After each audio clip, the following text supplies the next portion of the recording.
Hello everyone and welcome to Quality Old Games. Today we are making top 5 lists of units in Rome Total War. And the list considers the units in campaign setting, so in addition to the fighting capabilities, also the requirements, cost, upkeep, etc. are taken into account. But without further ado, let's begin. Number 5, we have Legionary Cohort. And well, perhaps one of the most iconic units in Rome Total War and in Roman Empire overall, in historical setting as well. Surprisingly, perhaps this unit does not excel particularly well at anything. At the same time, it's decently good in almost everything. So basically the best all-around unit in Rome Total War. The requirements are a bit on the higher side, as it requires Marian reforms and tier 4 barracks to train, but you do get quite a lot for that. So the unit takes only one turn to train, those pillar hit really hard even against elite opponents. The unit's really high morale means that it will hold the line, and it has sword as a main weapon, so it kind of excels against infantry units, and not kind of, but excels against infantry units. Perhaps not as well as phalanxes, especially from the front, but still excels. And of course, as it's not phalanx unit, it's quite versatile, so you can micro them quite easily. And also that sword means that they are rather good at scaling walls and defending walls as well. Furthermore, as they can form testudo, they can take quite a lot of missile hits. Actually, one legionary cohort from the front side could perhaps take all of the missiles from about 20, perhaps even more, enemy archer units, which is rather impressive. And furthermore, if you are kind of really into the fine mechanics of Rome Total War, you can even use perhaps testudo to punch through enemy phalanx unit. So that's really nice. In addition to that, I think it does decently well against cavalry units. Of course, if the enemy brings some heavy hitters such as cataphracts or war elephants, then legionary cohorts just cannot do it, at least alone. But first and foremost, they can hold the line, and they can hold it really well. They can do some serious damage, and furthermore, still they are a really good anvil if you have cavalry. So you can kind of hold the enemy in place with those legionary cohorts and also deal damage at the same time while hitting them with cavalry from the rear, and you have rather good recipe for victory. Rome isn't considered the best faction in this game for nothing, and one of the main reasons is legionary cohort. Then, number 4, we do have Spear Warband from Germania. So basically we have really solid phalanx unit that hits hard. Perhaps the armor is not that great, but quite decent still. It has a large unit size, meaning 240 men in the largest unit scale. And I mean, tier 1 unit, you don't practically need pretty much anything to get it. Of course, the upkeep is a bit on the higher side, and as Germania, you may be struggling to get enough population to train these spear warbands, but still really worth the investment, especially in the early and mid game. Practically, you can smash any barbarian faction with this one unit only. Even against Romans, Premarian troops, these guys will smash Hastati, fare rather well against Principes. Only after Marian reforms you will be facing troubles, and from the Hellenistic factions, Phalanx pikemen, armored hoplites will be giving you some trouble. But still, really solid unit that can do rather well all alone. Furthermore, as they are rather solid unit and have a large number of men, they can act really well as an anvil for hammer and anvil tactics, and as we all know, Germania has Gothic cavalry, which works really well as the hammer, so this unit is paired really well against other Germania strengths. And one of these strengths includes chosen archer warband, which can be in relative safety behind these spear warbands. So they are doing really well, and that's the reason for number 4 place of these guys. Then let's move onward. Number 3 position we have cataphracts. Practically the best cavalry units in the game. Well, perhaps one could argue that some armored war elephants are better, but at least regarding horse cavalry, cataphracts are the best ones. First and foremost, they are really heavily armored, so when they get into battle, they will stay alive for quite a long time. Well, of course, if you charge them against enemy spears from the front, they may not do that well, but otherwise they do really well.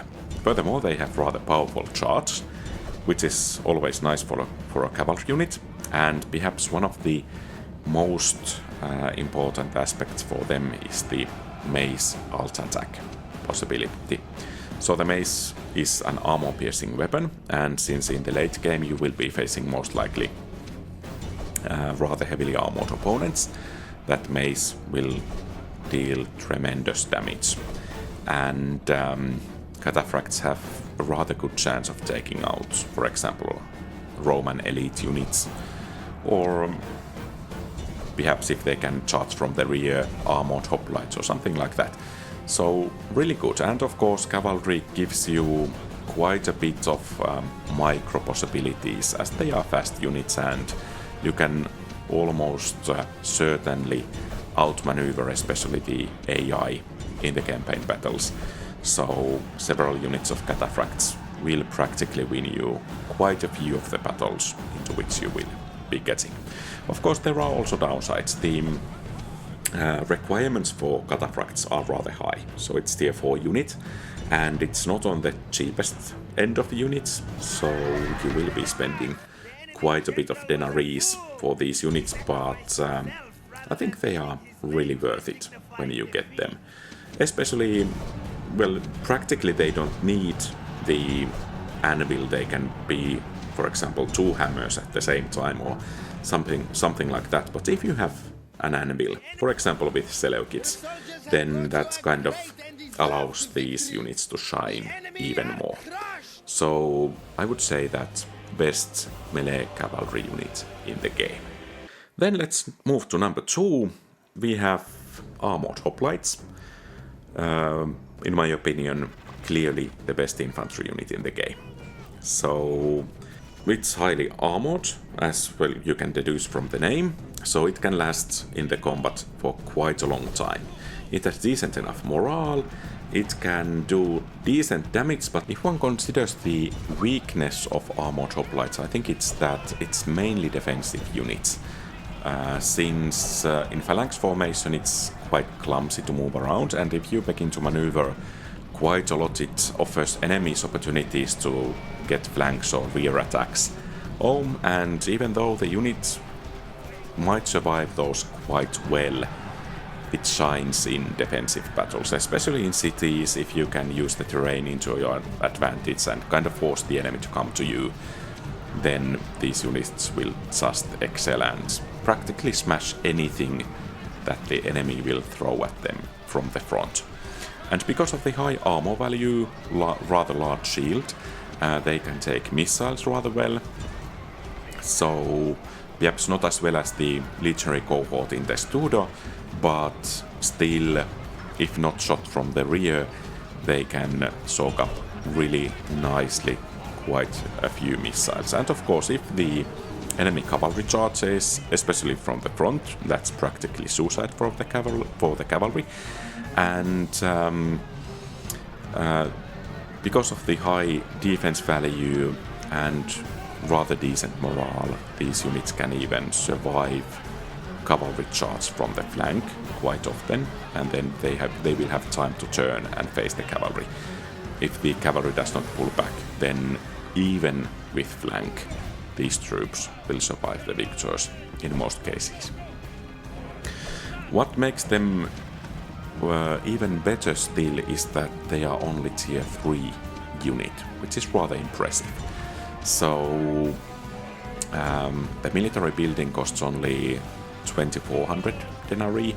These guys take 1 turn to train, so basically, especially if you are conquering civilized cities with armored hoplites, you will be able to replenish the troops in most of the settlements you capture straight away. So you can keep the assault going and you can train reinforcements or perhaps another army advancing behind your first army and so on. So a really, really solid unit. Then it's time for some honorable mentions. In my tier lists I quite often put peasants on the top of the ranking to the S tier. And the reason is simple, they are really cheap, they can help maintain public order quite well, and also training them takes away the population of the city, which furthermore boosts the public order. And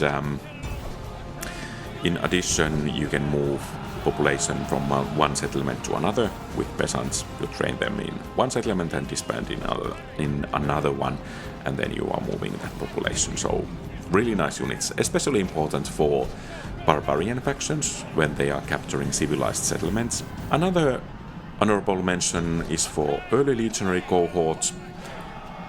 It's not quite as good in battle as the real legionary cohort or legionary cohort, but it requires only tier 3 barracks, and especially if you are on a campaign against barbarian factions, that ease of replenishing those early legionary cohorts makes them in that setting better than legionary cohorts, at least in my opinion. So they are really, really good there and solid enough in almost any circumstances.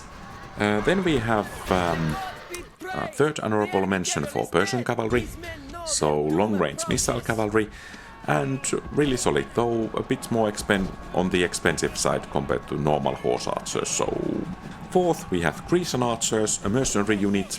I mean, long-range missile unit with high damage output, available from turn 1 as a mercenary unit.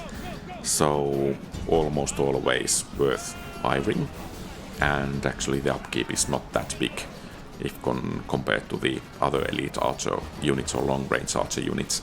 So that's really nice. The main downside is that it's mercenary unit and thus cannot be recruited every turn. Then we have cataphract archers, and well, if you put horse archer and cataphract together, you get cataphract archers. So really well armored horse archers. They can shoot all of their arrows. Perhaps they are not able to outrun faster cavalry, but they can almost certainly beat it in melee, unless it's heavy cavalry. And when they have shot all of their arrows, they can enter in melee and do actually rather well there too. So a really, really solid unit, although the requirements, price, upkeep are rather high for that unit. And finally, the last honorable mention is Hastati. Early game Roman unit, tier 2 unit.